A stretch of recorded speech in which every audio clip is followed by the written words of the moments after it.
Kalau saudara mau lihat tahun 2025 ini benar-benar jadi tahun penuaian, maka kita harus punya hati yang tahu bahwa Tuhan bukannya mengasihi kita yang sudah percaya kepada Tuhan Yesus, yang sudah menerima Yesus sebagai Tuhan Juru Selamat, yang menerima keselamatan dan kasih karunia, tapi Tuhan juga mengasihi mereka yang belum percaya.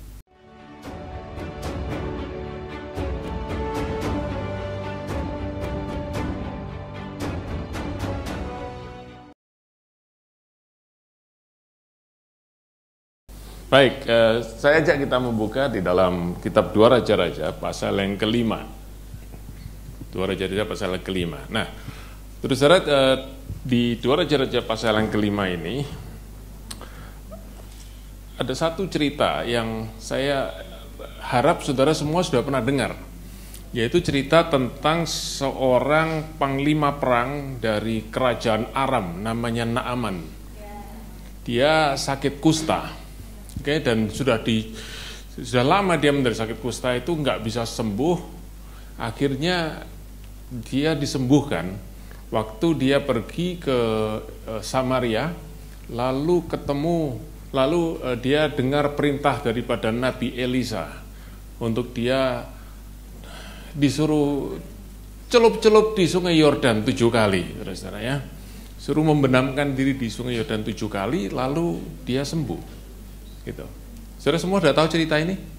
Nah ya, jadi ini cerita mujizat yang luar biasa, dan bukan hanya dia sembuh, bukan hanya penyakit kustanya itu sembuh, dikatakan tubuhnya itu jadi pulih seperti tubuh kulit seorang anak kecil, saudara ya, benar-benar bagus sekali.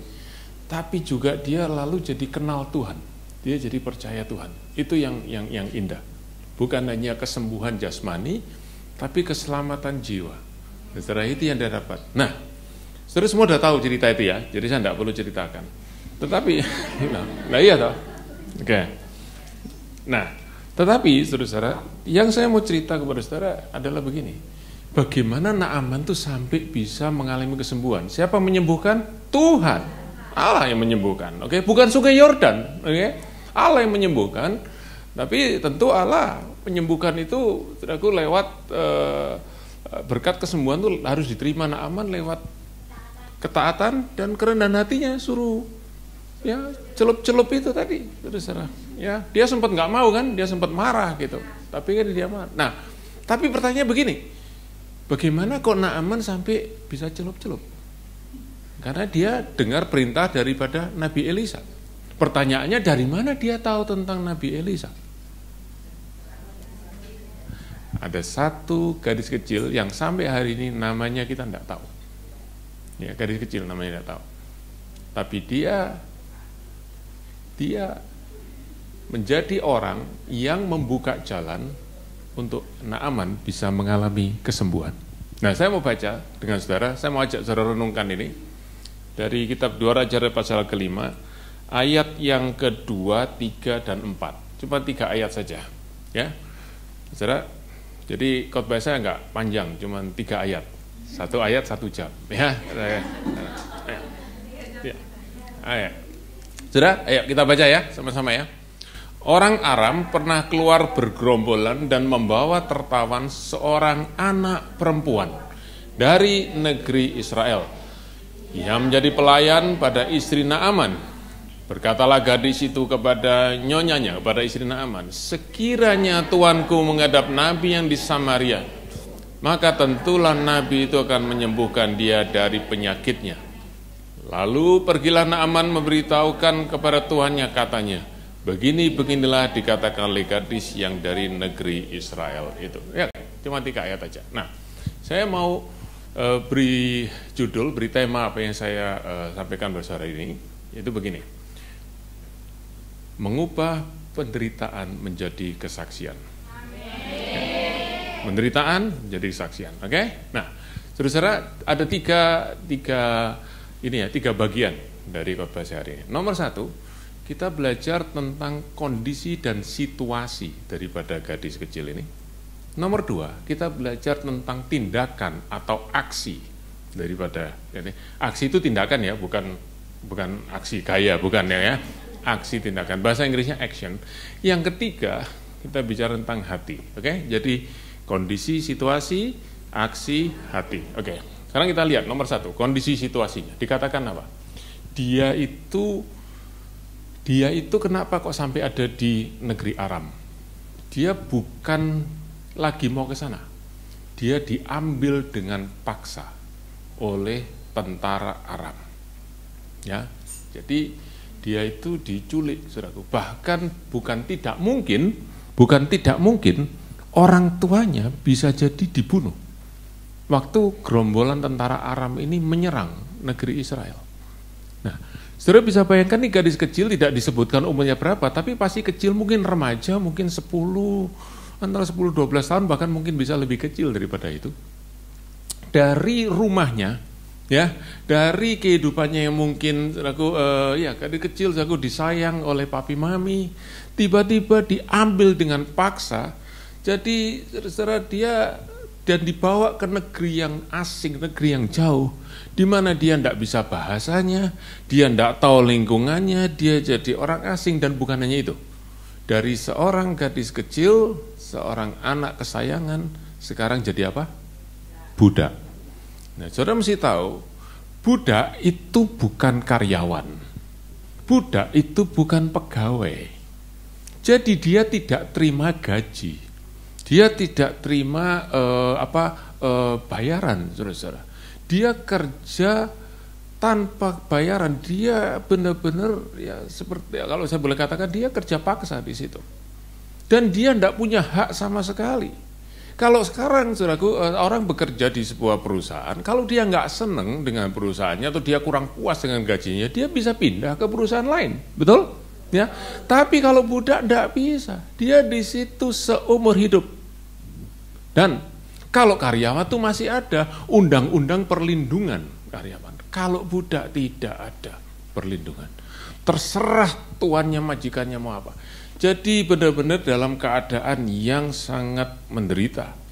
Dia mengalami namanya perampokan. Kebahagiaannya dirampok, kebebasannya dirampok, dan masa depannya juga dirampok. Jadi bisa bayangkan, itu keadaan dari gadis ini. Itu situasi dan kondisi. Sulit untuk kita bisa membayangkan, tapi kalau kita bisa membayangkan, kira-kira bagaimana respon kita kalau kita mengalami seperti alami gadis kecil itu. Saya tidak tahu, saudara. Mungkin saudara kita, mari kita mengucap syukur. Saya tidak tahu, oke. Gampang ngomong kalau cuma membayangkan. Membayangkan dengan mengalami itu beda jauh, itu langit dan bumi, saudara. Oke, nah. Mungkin paling sedikit kita akan menangis. Mungkin kalau menangis sudah nggak puas, kita jadi kepahitan. Setelah itu jadi putus asa. Saudara-saudara bisa bayangkan ya, itu yang dialami oleh gadis kecil ini. Gitu ya? Itu situasi dan kondisinya. Nah, pada saat itu, waktu dia jadi budak itu, dia tahu tuannya namanya Naaman ini menderita sakit kusta. Nah, saudara, kalau saudara membaca ayat 1, tadi kita lompati ayat 1 ya, saudara tahu siapa Naaman itu? Itu panglima, panglima perangnya tentara Aram. Jadi dia itu pemimpin paling tinggi dari semua tentara Aram. Jadi tidak ada tentara Aram yang berani melakukan sesuatu kalau tidak ada perintah daripada Naaman. Gadis kecil ini pasti tahu, dia jadi budak juga gara-gara langsung maupun tidak langsung, gara-gara Naaman. Sudah bisa ngerti? Nah, sekarang dia diperbudak oleh Naaman. Dia bisa berpikir, saya ini harusnya hidup bahagia, saya ini harusnya main sama teman-teman, saya ini harusnya ada papi mami. Sekarang saya jadi budak, ini gara-gara Naaman yang jadi tuan saya sekarang. Sekarang dia sakit. Apa yang harus saya lakukan? Saudara lihat, apa yang dilakukan gadis kecil ini? Dia bersaksi kepada istri Naaman, bilang begini, suruh tuanku Naaman pergi ke Samaria, cari satu nabi di sana, pasti dia sembuh. Saudara, gadis kecil ini ingin Naaman sembuh, betul? Setuju semua? Yakin ya? Coba saudara bisa bayangkan. Dia hidupnya dibuat susah oleh Naaman, tapi dia sekarang pingin Naaman tuh sembuh.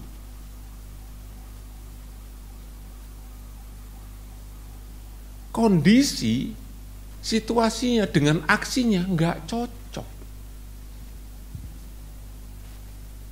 Kenapa?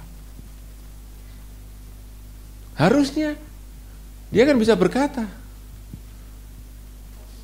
sekarang ras. Saudara, saya tahu, saya baru pancing sedikit, saudara sudah langsung.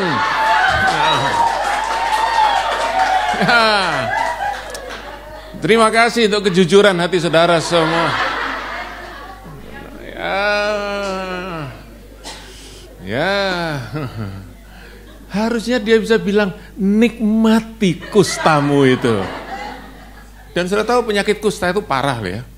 Parah ya, mulai saudaraku warna kulit bisa berubah jadi bercak-bercak menjijikkan saudaraku, dan setelah itu saudaraku satu persatu bagian tubuh ini bisa mulai apa? Iya. Saudara mau bilang merotol, meretel, tidak ada masalah. Tinggal saudara dari mana gitu asalnya kan gitu. Dia bisa ngomong gitu, tapi enggak loh. Dia ngomong sama istri Naaman, aku pingin Tuanku tuh sembuh. Saya ingin saya renungkan sungguh-sungguh. Jadi saudara-saudara, ini yang saya mau sampaikan kepada saudara, bahwa seringkali aksi kita itu, tindakan kita itu hanya mengikuti kondisi kita. Kalau kondisi kita baik, haleluya, puji Tuhan. Kalau kondisi kita jelek, mana katanya Tuhan menyertai saya. Ya. Nah, saya beritahu kepada saudara-saudara ya, tolong dengarkan sungguh-sungguh. Saudara-saudara, yang kita sering lupa itu satu hal, bahwa antara kondisi dan aksi itu ada satu hal yang menentukan. Itu namanya hati. Dan hati itu yang menentukan bagaimana aksi kita terhadap kondisi yang kita hadapi. Nah, karena itu, untuk kita bisa tahu, saudara-saudara, kita mesti belajar hati daripada gadis kecil. Nah, saya akan mulai dengan ini, saudara ingat baik-baik. Karena saya tidak tahu kapan saya bisa datang lagi ke sini. Kalau yang terakhir ini 11 tahun, saudaraku, saya tidak tahu. Apa berikutnya 22 tahun, saya tidak tahu. Mudah-mudahan tidak. Tapi saya ingin saudara ingat satu hal yang kita bisa belajar dari gadis kecil ini, yaitu begini. Okay? Hati kita itu kan menentukan aksi kita yang meresponi kondisi kita. Oke? Jadi jangan pernah bilang gini, lah gimana lagi? Situasi dan kondisi seperti itu. Oh, enggak. Aksi kita itu ditentukan hati kita. Nah, sekarang kita belajar ya. Ada 4 hal yang kita bisa belajar dari hati gadis kecil. Nomor 1, perhatikan, saudara. Waktu dia berkata kepada Naaman, kalau Tuanku ketemu sama Nabi itu, pasti bisa sembuh. Apakah saudara percaya gadis kecil itu percaya yang menyembuhkan tuh Nabi yang namanya Elisa itu? Ya? Siapa yang menyembuhkan? Bukan Nabi, tapi Tuhan. Memang saudaraku, dia berkata dia mesti ketemu sama hamba Tuhan supaya saudaraku dia bisa terima kesembuhan daripada Tuhan. Tetapi gadis kecil ini saya percaya dia tahu yang menyembuhkan itu adalah Allah, Tuhan. Dengan kata lain, saudaraku, dia tetap berkata Tuhan tetap bisa menyembuhkan, dan kalau menyembuhkan itu berarti sesuatu yang baik. Dengan kata lain, gadis berkata, Tuhanku Tuhan yang baik. Setuju? Makanya dia mau menyembuhkan. Pasti Tuhan yang baik toh? Ingat, gadis kecil berkata, Tuhanku Tuhan yang baik. Amin? Setuju? Ada terusannya. Walaupun keadaanku tidak baik.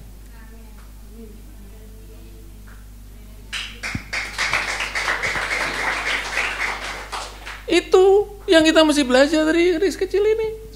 Dia tak berkata, Tuhanku baik, walaupun keadaanku tidak baik. Atau kadang kita baik, kita berkata, God is good all the time. Panjang banget, saudaraku, ya sampai napasnya habis gitu. Gampang. Tapi bisa enggak kita ngomong? Aku tetap percaya Tuhan itu baik, walaupun keadaanku tidak baik. Sebab Tuhan terbaik. Dan kalaupun keadaanku tidak baik saat ini, itu tetap Tuhan bekerja di dalamnya untuk mendatangkan kebaikan. Jadi saudara, ini penting ya. Ini penting. Oke? Tuhan itu baik. Dia bersaksi Tuhan itu baik, walaupun keadaannya tidak baik. Nomor 2, dia itu punya hati yang perhatian. Pakai bahasa Inggris sedikit ya. Caring. Kamu tahu ya, caring ya. Caring itu perhatian ya. Oke. Dia punya hati yang caring kepada kebutuhan Naaman. Dia tidak bilang begini, Naaman memang sakit kusta, dia memang punya persoalan, tapi apa aku tidak punya? Aku di sini ini lagi dalam persoalan. Aku diambil dari negeriku, aku diambil dari orang tuaku, diambil dengan paksa, diculik atau apapun namanya, dirampas. Aku juga punya persoalan.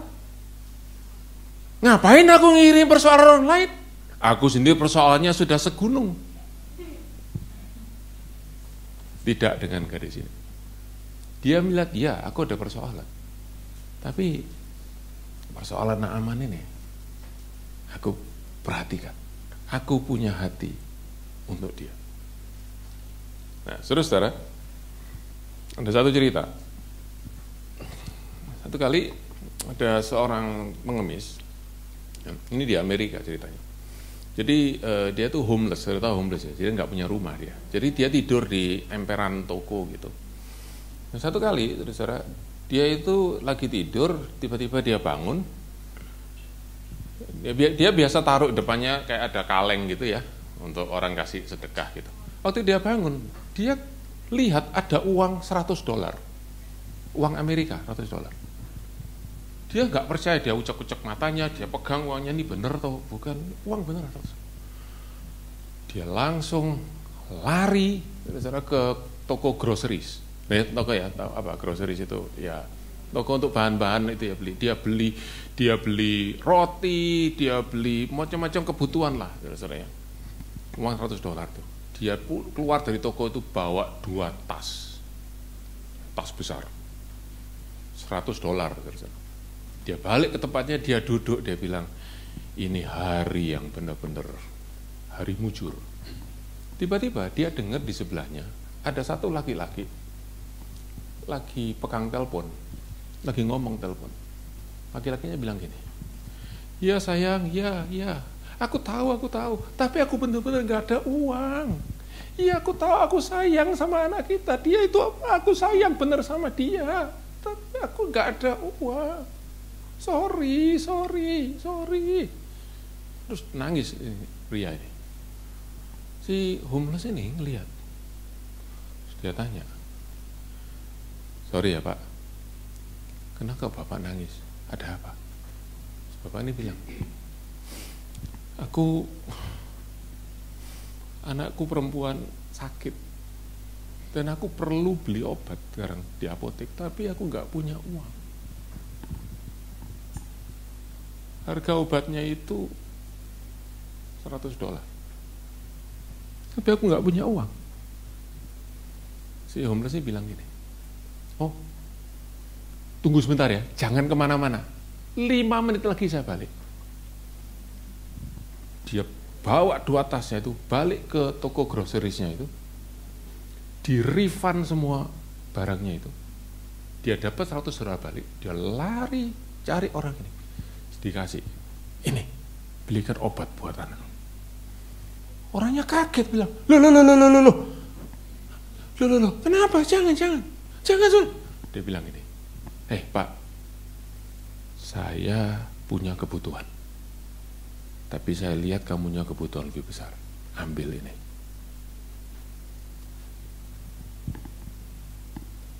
Saudara, kita semua punya kebutuhannya. Tapi saudara tahu, apa kebutuhan manusia paling besar? Bukan uang, keselamatan. Mereka butuh kenal Tuhan. Saudara mungkin punya kebutuhan banyak. Tapi ingat orang-orang yang belum kenal Tuhan. Mereka punya kebutuhan lebih besar. Bisakah kita mendahulukan kebutuhan mereka daripada kebutuhan kita sendiri?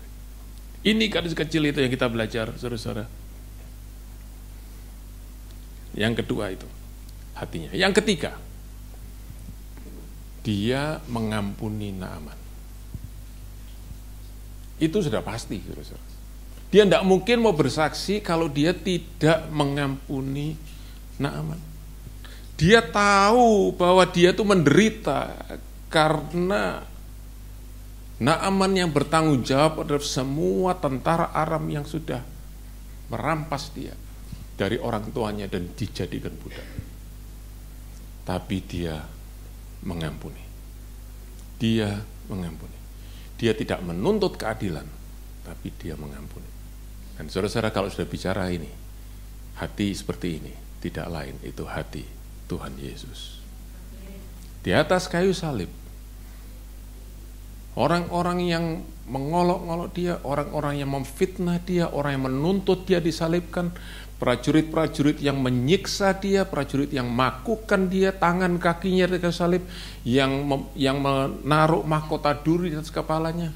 Tuhan Yesus tidak pernah satu kali berkata, "Ya Bapa, turunkan keadilan-Mu." Dia berkata, "Bapa, ampunilah mereka." Hati yang mengampuni.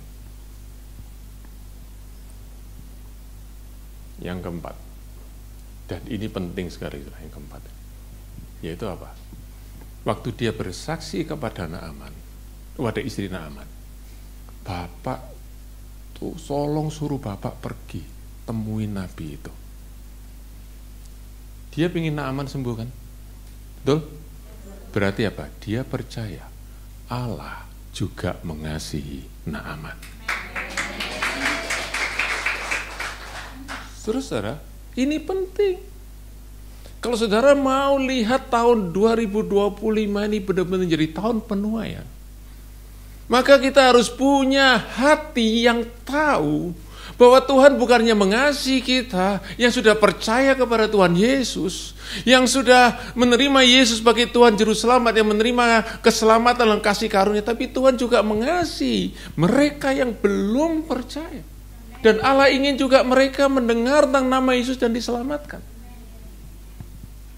Itu saudara-saudara yang kita bisa belajar dari gadis kecil. Ingat ya, itu hatinya. Dan hati itulah yang membuat waktu dia mengalami penderitaan, dia tidak menangis, tapi dia bersaksi. Dan saya percaya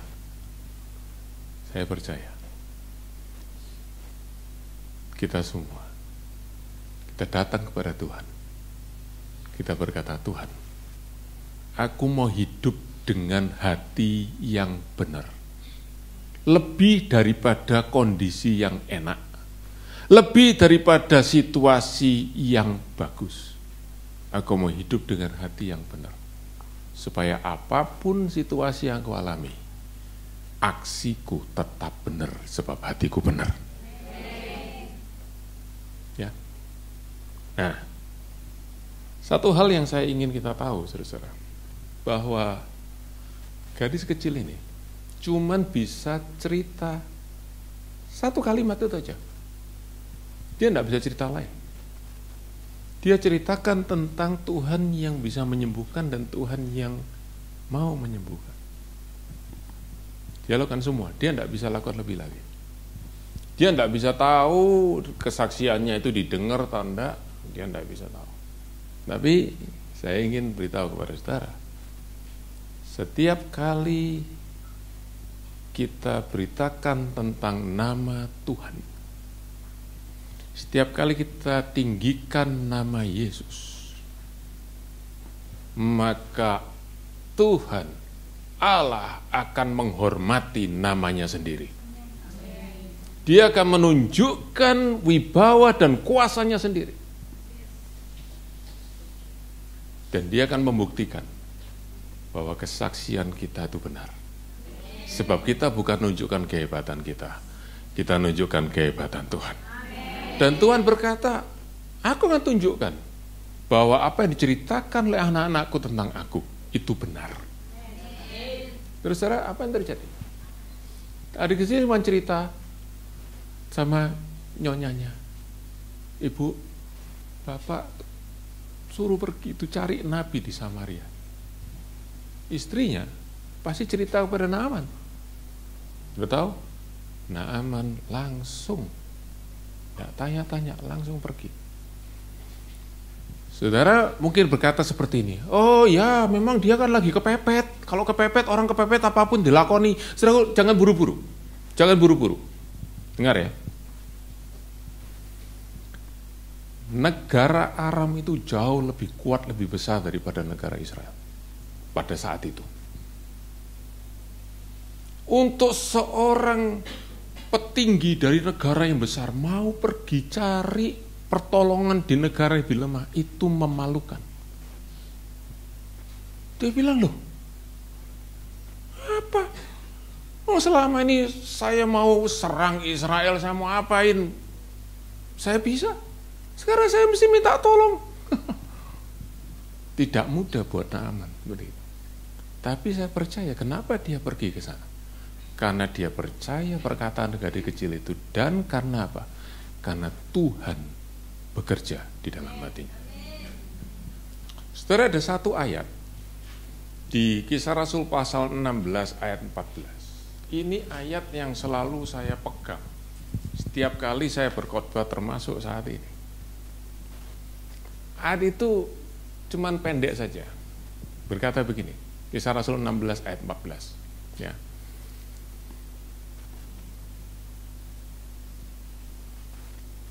Sudah dapat? Oke. Iya, 16 ayat 14. Dikatakan gini, lalu Tuhan membuka, loh kok lebih cepat saya? Oke.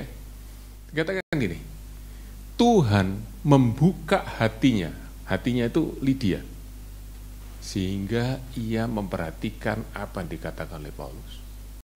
Jadi, saudara-saudara, waktu Paulus itu beritakan tentang Injil, Tuhan itu bekerja, buka hati Lydia, sehingga dia mau percaya. Saudara pengen lihat Tuhan bekerja?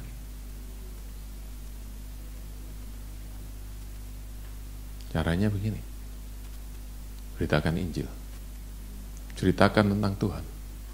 Tuhan pasti bekerja. Sebab Tuhan ingin orang yang mendengar Injil itu juga diselamatkan. Jadi pasti dia bekerja. Dan Naaman langsung dia pergi ke Samaria sana. Saya cerita singkat saja. Dan akhirnya saudara-saudara, dia taat, ya, walaupun sempat marah sebelumnya, ya, tadi saya ceritakan.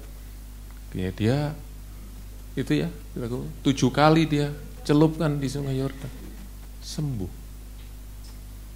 Saudara bisa bayangkan, waktu dia pulang, sembuh, sampai rumah, pasti istrinya tunggu toh, sembuh enggak ya suamiku ini? Dia mungkin ya sambil gandengan tangan, sambil remes-remes tangan sama gadis kecilnya nih. Sembuh enggak ya, sembuh enggak ya. Masuk pintu, Naaman datang. Lihat, dia buka tangannya, sembuh. Hah? Terbayangkan itu 3 orang pasti berangkulan. Saya bayangkan Naaman, tidak ceritakan di Alkitab, tapi saya bayangkan saudaraku, itu tidak akan jauh dari situ. Naaman pasti bilang kepada gadis kecil ini, terima kasih, karena kamu, saya hari ini sembuh, tapi lebih daripada itu, saya kenal Tuhan.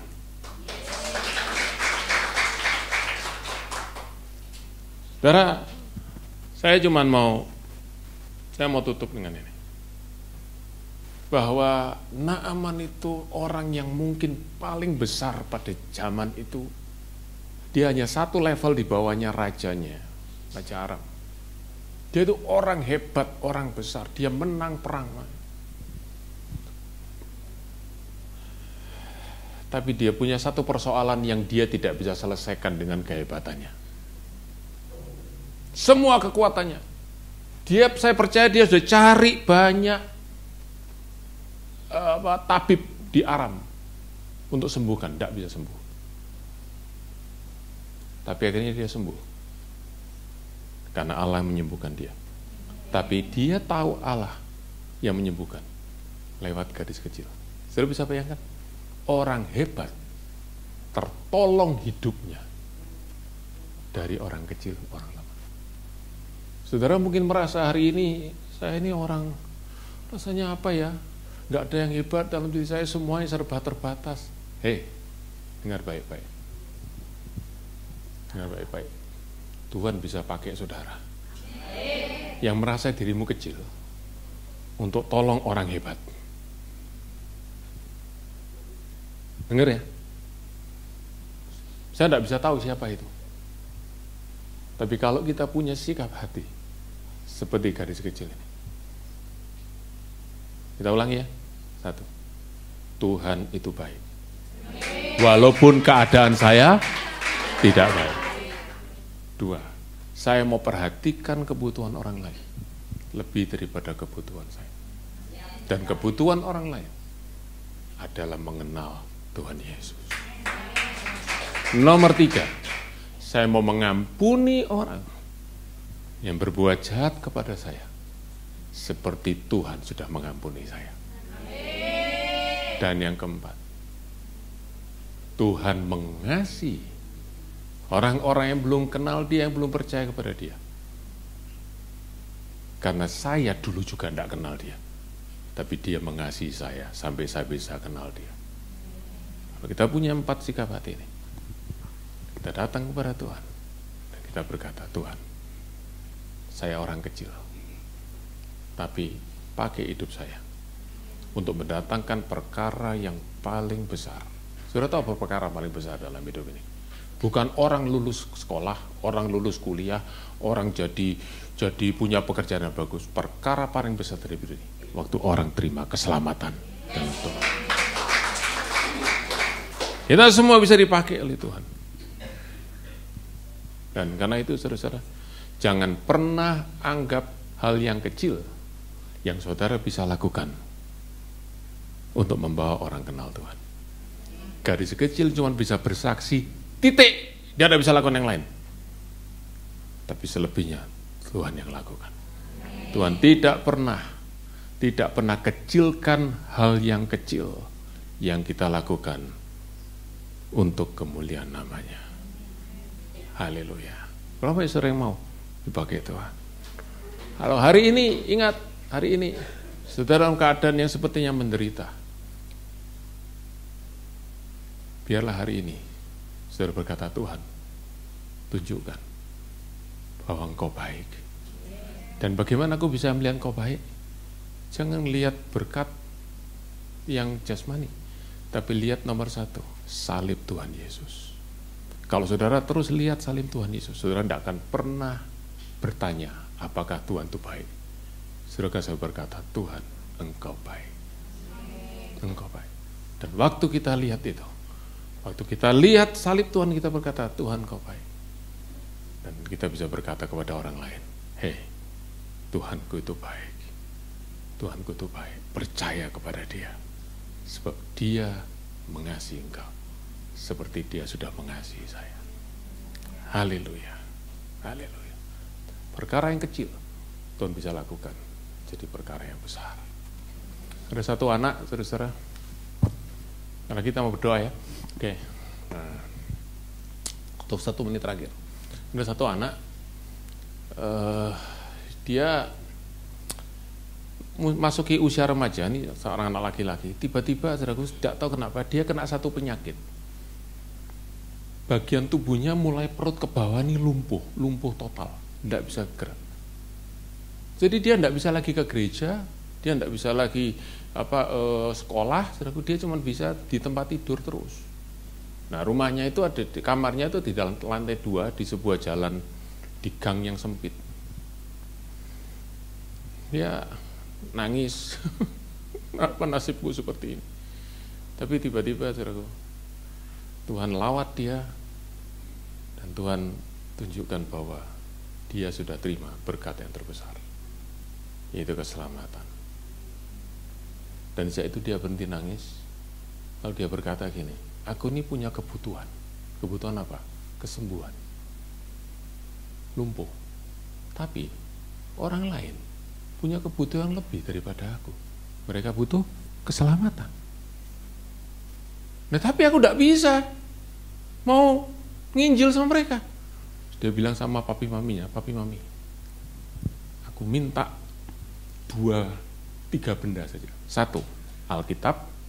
2, kertas potongan-potongan kecil. 3, pena. Cuman itu aja. Pokoknya buat apa? Sudahlah, pokoknya aku minta. Dikasih, saudara. Dia mulai tulis ayat-ayat firman Tuhan. Mungkin dia tulis Yohanes 3 ayat 16. Karena begitu besar kasih Allah akan si dunia ini, sehingga ia marahkan anak tunggal, supaya barang siapa yang percaya tidak binasa, melainkan beroleh dia kekal. Mungkin dia tulis Roma 10 ayat 9.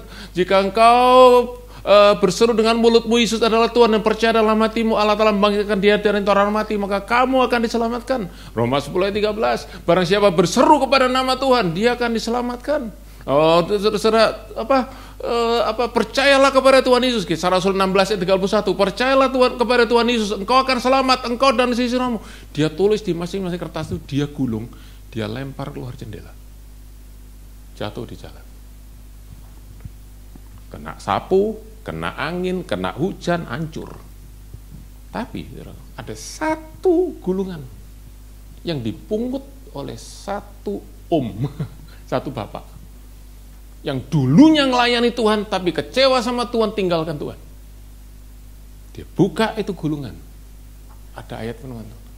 Dia nangis di depan tembok di bawah jendela dari anak ini. Dia berkata, aku mau kembali sama Tuhan. Tuhan bisa kasih gulungan. Saya percaya saudara bisa lakukan lebih daripada cuma bikin gulungan. Saya percaya Tuhan akan pakai hidup saudara semua. Masuk tahun 2025 ini, tahun penuaian. Miliki hati yang benar. Apapun situasi kita bisa bersaksi, Tuhan itu baik. Haleluya. Mari bagi diri sama-sama. Haleluya.